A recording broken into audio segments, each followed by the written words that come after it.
6 heures du matin. Vous vous tenez devant le miroir. Le même corps, le même ventre tenace. Vous mangez à peine. Vous sautez les desserts. Vous comptez les calories. Certains jours, vous vous couchez même affamé. Et pourtant, votre tour de taille ne cesse d'augmenter. Voici la vérité inconfortable que personne ne vous a dite. La graisse qui fait grossir votre ventre n'a peut-être rien à voir avec la quantité que vous mangez. Le vrai problème n'est pas la graisse que vous pouvez pincer, c'est la graisse que vous ne pouvez pas voir. La graisse enveloppée autour de vos organes. La graisse qui ne se soucie pas du comptage des calories. C'est la graisse viscérale, et elle obéit à des règles complètement différentes. 2 personnes peuvent manger les mêmes 1500 calories. L'une perd de la graisse abdominale, l'autre voit son tour de taille s'élargir. Pourquoi? Parce que la graisse viscérale n'est pas un stockage passif. Elle est biologiquement active. Elle communique avec vos hormones. Elle déclenche des signaux de stress. Elle bloque la combustion des graisses de l'intérieur. Vous ne ratez pas votre régime. Votre corps est bloqué en mode survie. Et tant que vous ne changerez pas les signaux que votre biologie écoute, votre ventre continuera de grossir même si vous mangez moins. Dans cette vidéo, vous apprendrez pourquoi la graisse viscérale ignore la volonté, comment l'insuline, le cortisol et votre rythme quotidien emprisonnent la graisse autour de vos organes et les signaux exacts qui indiquent à votre corps qu'il est enfin sûr de laisser partir cette graisse. La graisse viscérale ne se comporte pas comme la graisse corporelle normale. Ce n'est pas seulement de l'énergie stockée, elle n'est pas silencieuse et elle n'est pas patiente. La graisse viscérale est un tissu métaboliquement actif. Elle libère des signaux chimiques directement dans votre circulation sanguine. Des signaux qui voyagent directement vers votre foie, votre pancréas et votre cerveau. C'est pourquoi votre ventre peut grossir même lorsque votre assiette se réduit. Lorsque la graisse viscérale augmente, votre foie reçoit un message constant. L'énergie est instable. Le stress est élevé. Préparez-vous à la pénurie. Alors votre foie fait exactement ce pourquoi il a été conçu. Il ralentit la combustion des graisses. Il augmente la glycémie. Il exige plus d'insuline. Avec le temps, l'insuline cesse de fonctionner efficacement. Vos cellules y résistent. Le glucose reste plus longtemps dans le sang. Et la graisse est poussée plus profondément dans l'abdomen. C'est ainsi que quelqu'un peut manger moins et pourtant accumuler plus de graisse viscérale. Le système ne répond plus à la quantité de nourriture. Il répond à une menace biologique. Maintenant, voici la partie que la plupart des gens manquent. Lorsque la graisse viscérale grossit, elle ne se contente pas de stocker de l'énergie. Elle augmente activement la sensibilité au cortisol. Le cortisol est votre principale hormone de stress. Par courte poussée, il vous maintient en vie. Chroniquement élevé, il dit à votre corps de protéger le centre à tout prix. Et où se trouve le centre? Autour de vos organes. C'est pourquoi la graisse abdominale a une relation si forte avec le stress, le manque de sommeil et les horaires irréguliers. Ce n'est pas une faiblesse, c'est une logique de survie obsolète qui fonctionne sans arrêt. Vous pouvez considérer la graisse viscérale comme un système d'alarme qui ne s'éteint jamais. Plus il devient fort, plus il devient difficile pour votre corps de la libérer. Et cela explique un schéma frustrant que beaucoup de gens expérimentent. Ils suivent un régime plus strict. Ils s'entraînent plus, ils dorment moins, ils stressent plus. Et le ventre reste. Non pas parce qu'ils manquent de discipline, mais parce que chaque action qu'ils entreprennent renforce le même message biologique. Le danger est toujours là. Pour réduire la graisse viscérale, vous ne pouvez pas attaquer le corps. Vous devez le convaincre. Vous devez changer les signaux auxquels votre biologie fait confiance. Dans la section suivante, vous verrez exactement comment l'insuline, le cortisol et votre rythme quotidien interagissent pour emprisonner la graisse autour de vos organes 7. Pourquoi les régimes traditionnels aggravent souvent ce problème au lieu de l'améliorer. Une fois que votre corps entre en mode survie, 3 systèmes prennent le contrôle. L'insuline, le cortisol et votre rythme circadien. Ils ne fonctionnent pas indépendamment. Ils forment une boucle. Et cette boucle décide si la graisse viscérale reste ou disparaît. Commençons par l'insuline. L'insuline n'est pas l'ennemi, c'est un signal de stockage. Elle indique aux cellules quand l'énergie est disponible. Mais lorsque l'insuline reste élevée trop longtemps, votre corps cesse d'écouter. C'est ce qu'on appelle la résistance à l'insuline. À ce stade, l'insuline ne transporte plus efficacement l'énergie vers les muscles. Au lieu de cela, elle la redirige vers l'intérieur, vers le foie, vers la graisse viscérale. Voici le détail critique que la plupart des régimes ignorent. Vous pouvez avoir une résistance à l'insuline même si vous ne mangez pas beaucoup de sucréettes, même si vos calories sont faibles. Ce qui compte n'est pas seulement ce que vous mangez, mais quand votre corps est prêt à le gérer. C'est là que le cortisol entre en jeu. Le cortisol augmente la glycémie. C'est son travail. En situation de stress, votre cerveau demande un carburant rapide. Le cortisol le fournit. Mais si le cortisol reste élevé tard dans la journée, il crée un chevauchement dangereux. Cortisol élevé, insuline élevée, faible combustion des graisses. Cette combinaison ne dit qu'une chose à votre corps: stocker l'énergie près des organes vitaux. Et maintenant, vient l'amplificateur silencieux. Votre rythme circadien. Votre métabolisme suit une horloge quotidienne. La sensibilité à l'insuline est la plus élevée tôt dans la journée. L'oxydation des graisses culmine lorsque le cortisol diminue la nuit. Lorsque ce rythme est perturbé, tout bascule dans la mauvaise direction. Repas tardif. Lumière vive la nuit. Sommeil irrégulier. Chacun pousse l'insuline à la hausse lorsqu'elle devrait baisser, maintient le cortisol élevé lorsqu'il devrait être calme. Le résultat n'est pas un gain de poids généralisé. C'est une accumulation ciblée autour de l'abdomen. C'est pourquoi la graisse abdominale est souvent la dernière à partir et la première à revenir. Non pas parce qu'elle est tenace, mais parce qu'elle est stratégiquement protégée. Votre corps ne libère pas la graisse viscérale tant qu'il ne se sent pas rythmiquement en sécurité. Pas moins nourri. Pas plus entraîné. En sécurité. Dans la section suivante, nous allons démonter cette boucle. Non pas par la restriction, mais avec des signaux biologiques précis qui disent à votre corps qu'il n'est plus sous menace. Si le calme de l'insuline prépare le terrain, le cortisol décide de l'issue. Pas le cortisol diurne, pas le cortisol d'entraînement. Le cortisol nocturne. C'est là que la graisse viscérale prend sa décision finale. La nuit, votre corps est censé changer de rôle. De l'action à la réparation. De la défense à la récupération. Le cortisol devrait baisser. La mélatonine devrait augmenter. La combustion des graisses devrait augmenter tranquillement. Mais pour beaucoup de gens, ce changement ne se produit jamais. Le cortisol reste élevé longtemps après le coucher du soleil. Pas assez pour ressentir de la panique. Juste assez pour maintenir le système nerveux en alerte. Et la graisse viscérale le remarque. Voici ce que le cortisol nocturne élevé fait réellement. Premièrement, il indique au foie de continuer à produire du glucose, même lorsque vous ne mangez pas, même lorsque vous dormez. Ce glucose nécessite de l'insuline pour être géré. Donc, l'insuline augmente alors qu'elle devrait être basse. Cela bloque la libération des graisses pendant la fenêtre, même où la graisse viscérale est la plus susceptible de partir. Deuxièmement, le cortisol augmente la sensibilité des tissus adipeux viscéraux eux-mêmes. La graisse autour de vos organes répond plus fortement aux signaux de stress que la graisse ailleurs sur le corps.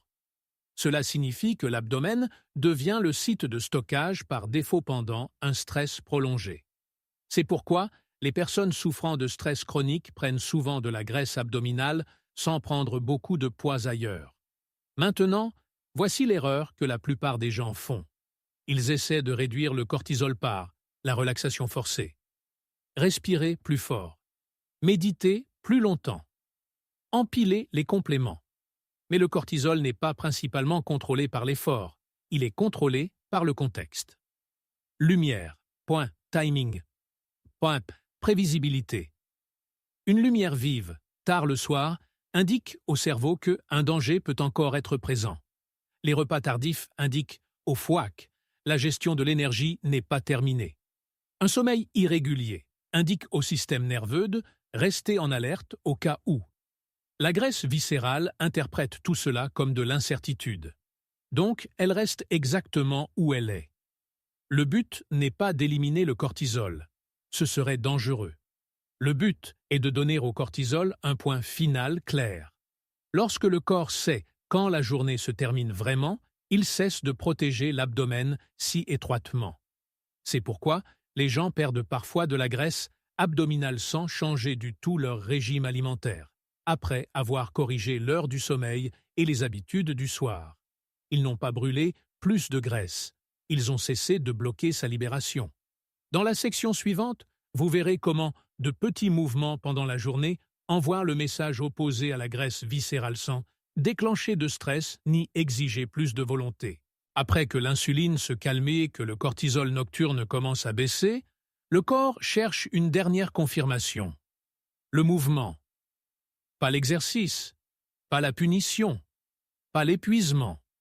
Un mouvement qui signale la sécurité. C'est là que la plupart des plans de perte de graisse échouent. L'entraînement intense est stressant par conception. Il élève le cortisol. Il exige de la récupération. Cela peut être utile. Mais pour quelqu'un déjà bloqué en mode survie, cela envoie souvent le mauvais message. La graisse viscérale ne répond pas à l'intensité. Elle répond à la fréquence et à la prévisibilité. C'est le rôle du NEAT, thermogénèse de l'activité non liée à l'exercice. L'énergie que vous brûlez en étant un humain en mouvement, pas une séance d'entraînement. Marcher, se tenir debout, changer de posture, mouvement léger après les repas. Ces actions semblent insignifiantes, mais biologiquement, elles sont puissantes. Voici pourquoi. Le NIAT augmente la dépense énergétique sans déclencher de réponse au stress. Le cortisol reste bas. L'insuline se dissipe plus rapidement après les repas. Le flux sanguin vers les muscles et le foie s'améliore. Et surtout, le mouvement devient attendu. Lorsque le corps s'attend à du mouvement, il cesse de garder l'énergie si agressivement. La graisse viscérale commence à relâcher sa prise parce que le système se sent actif, mais non menacé. Cela explique quelque chose de curieux. Les personnes qui marchent fréquemment perdent souvent de la graisse abdominale même, sans entraînement formel. Non pas parce qu'elles brûlent plus de calories, mais parce qu'elles suppriment le signal de stockage d'urgence. Comparez cela aux longues séances de cardio. Elles brûlent de l'énergie. Oui, mais elles provoquent également un pic de cortisol. Pour certaines personnes, ce compromis fonctionne. Pour d'autres, cela renforce la rétention de graisse abdominale. Le NIAT fait le contraire. Il chuchote au corps au lieu de crier. Et les chuchotements sont dignes de confiance. Les courtes promenades, après les repas, sont particulièrement efficaces. Elles aident le glucose à pénétrer dans les muscles de grands pics d'insuline. Cela réduit le fardeau sur le foie et empêche l'excès d'énergie d'être redirigé vers la graisse viscérale. Avec le temps, l'abdomen cesse d'être le tampon par défaut. Non pas parce que vous l'avez forcé, mais parce que vous avez rendu le mouvement normal à nouveau. Dans la section suivante, nous allons relier tous ces signaux N, une séquence quotidienne simple qui envoie le même message à votre corps, encore et encore. Vous êtes nourri. Vous êtes en sécurité. Vous pouvez lâcher prise. À ce stade, rien de nouveau ne doit être ajouté, seulement ordonné.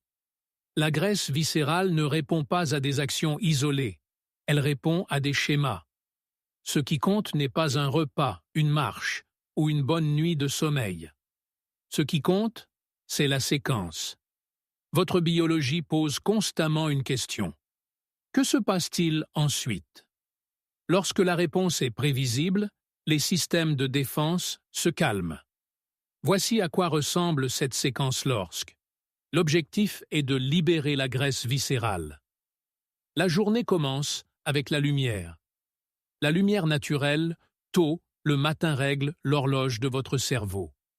Cette horloge indique au cortisol quand monterait, plus important encore, quand descendre plus tard. Ce seul indice influence la sensibilité à l'insuline pour le reste de la journée.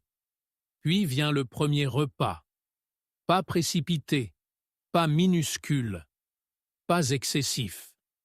Un repas qui dit au corps que l'énergie est disponible et n'a pas besoin d'être chassée toute la journée. Protéines d'abord. Fibres présentes. Assez de calories pour mettre fin aux signaux de pénurie. Après avoir mangé, le mouvement suit.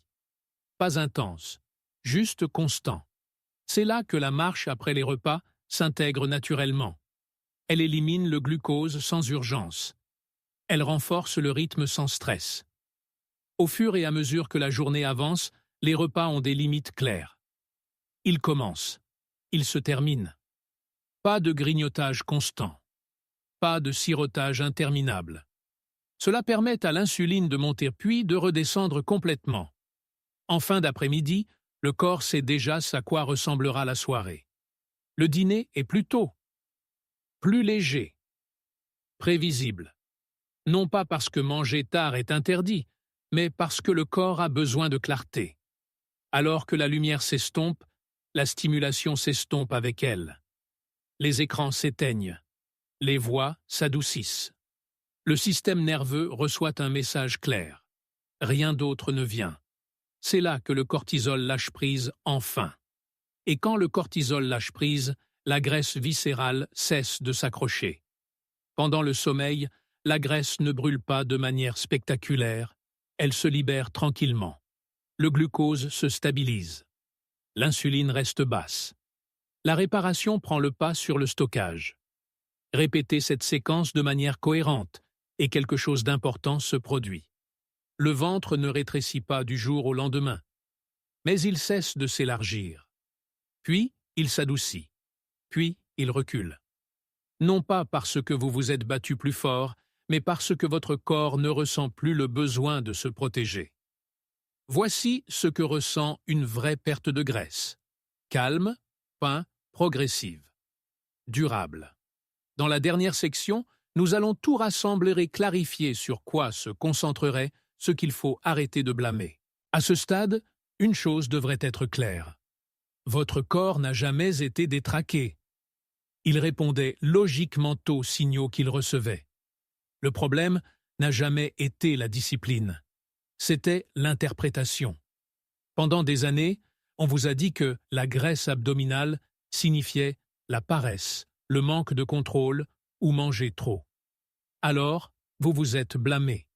Vous avez mangé moins. Vous vous êtes entraîné plus dur. Vous avez repoussé l'épuisement. Et chaque fois que votre taille refusait de rétrécir, le blâme s'alourdissait. Mais la graisse viscérale ne répond pas à la pression. Elle répond à la permission. La permission vient de la sécurité, du rythme, de la cohérence sans menace. Lorsque l'insuline est autorisée à monter et descendre, la libération de graisse devient possible.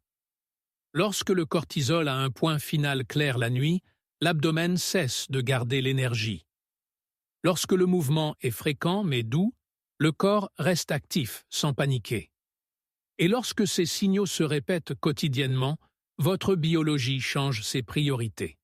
C'est pourquoi les progrès réels sont souvent subtils au début. Un meilleur sommeil avant une perte de graisse visible. Plus d'énergie stable avant une taille plus petite. Moins de faim avant moins de centimètres. Ce ne sont pas des retards. Ce sont des confirmations. Votre corps écoute. Alors voici ce qu'il faut arrêter de faire.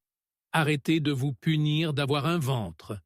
Arrêtez de courir après l'épuisement comme preuve d'effort. Arrêtez de traiter la nourriture comme l'ennemi. Et voici ce qu'il faut commencer à croire. Votre physiologie veut l'équilibre. Votre métabolisme veut la clarté. Votre corps veut coopérer. Lorsque vous lui donnez les bons signaux, il ne résiste pas, il répond. La graisse viscérale n'est pas tenace, elle est prudente. Et une fois que la prudence s'estompe, la libération suit. Si vous appliquez ce que vous avez appris ici l'espace d'une semaine, faites attention à ce que vous ressentez, pas seulement à votre apparence. Remarquez votre sommeil. Remarquez votre faim. Remarquez comment votre taille se sent le matin. Puis revenez nous dire ce qui a changé. Parce que la preuve la plus puissante n'est pas la théorie, c'est l'expérience. Maintenant, vous savez qu'il ne s'agit pas de manger moins.